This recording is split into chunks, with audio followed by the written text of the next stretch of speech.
नमस्कार दोस्तों मित्रों। कभी सोचता हूँ कि कोई इंसान, छोटे छोटे बच्चे, लड़के कुटुंब के लिए, समाज के लिए, देश के लिए अपने आप को इतने समर्पित करते हैं, सब कुछ सह लेते हैं, जान भी दे देते हैं, सैनिक जैसे। और उसको मिलता क्या है? ये कुटुंब, ये समाज, ये देश, ये संस्थाएं क्या उनसे सबक सीखती है? उनसे याद करती है? कभी नहीं।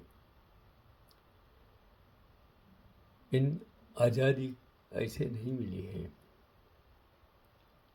एक दर्दनाक कहानी, सामने जवान बेटे की लाश पड़ी थी और अंग्रेज अफसर ने कहा, बस एक बार कह दे कि ये तेरा बेटा है।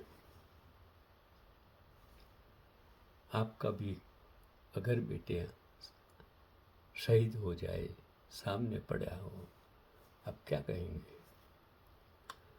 तो इसे जलाने की इजाज़त दे दूंगा।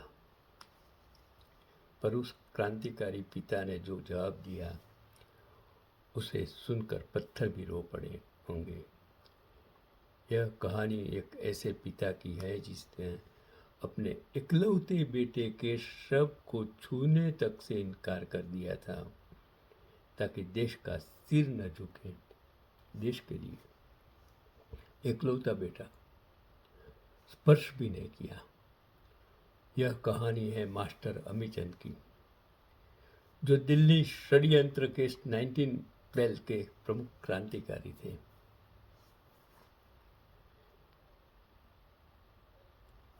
शायद ये फेसबुक पर मैंने एक कहानी पढ़ी कि वो पिता जिसने अपने शहीद बेटे का शव पहचानने से इनकार कर दिया, 8 मई 1915 को दिल्ली की जेल में जो हुआ, वो पत्थर दिल इंसान को भी रुला देने के लिए काफ़ी है। मास्टर अमीर चंद दिल्ली के एक स्कूल में अध्यापक थे, लेकिन उनके अंदर क्रांति की ज्वाला जल रही थी। लाला हरदयाल और रास बिहारी बोस जैसे दिग्गज उन्हें अपना मार्गदर्शक मानते थे। जब लॉर्ड हार्डिंग पर बम फेंकने की योजना बनी तो मास्टर अमीरचंद उसे मुख्य सूत्रधारों में से एक थे। वो मंजर जो कलेजा चीर, अंग्रेजों ने उन्हें गिरफ्तार कर लिया। उनके साथ उनके युवा बेटे को भी पकड़ा गया था।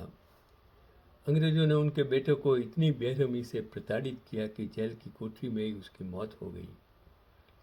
अंग्रेज अफसर ने सोचा कि बेटे की लाश देखकर पिता टूट जाएगा और सारे राज उगल देगा। ये मास्टर अमीरचंद को उस ठंडी कोठरी में ले गए जहां उनके बेटे का बेजान शरीर पड़ा था। मास्टर अमीरचंद ने अपने जिगर के टुकड़े की लाश को देखा। उनकी आंखों में आंसू उमड़े, लेकिन उन्होंने उसे बाहर नहीं आने दिया। उन्होंने अंग्रेज अफसर की आंखों में आंखें डालकर कहा, यह मेरा बेटा नहीं है, इसे नहीं पहचानता। यही तो आज़ादी की आग थी। और आज 1947 के बाद जन्मे, जिस पक्ष का भी उदय नहीं था, जिस लोगों का भी जन्म नहीं हुआ था, जिन्होंने आज़ादी के लिए कुछ किया नहीं है, न तो उनके कुटुंब ने, न तो उसका कोई देश के लिए योगदान, न तो कुछ खुद का कोई बिजनेस। अगर सत्ता में आकर कहे कि नेहरू ने गलत किया, सरदार ने गलत किया, गांधी ने गलत किया, क्या आपके लहू में वो आज़ादी का रंग नहीं है? सच में नहीं है। अगर ये बोलता तो आप क्या कर सकते हैं? ये बेटा की तरह करते हैं।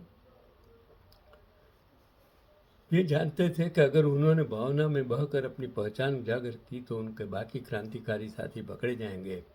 एक पिता ने अपने देश के लिए अपने बेटे को लावारिस छोड़ दिया।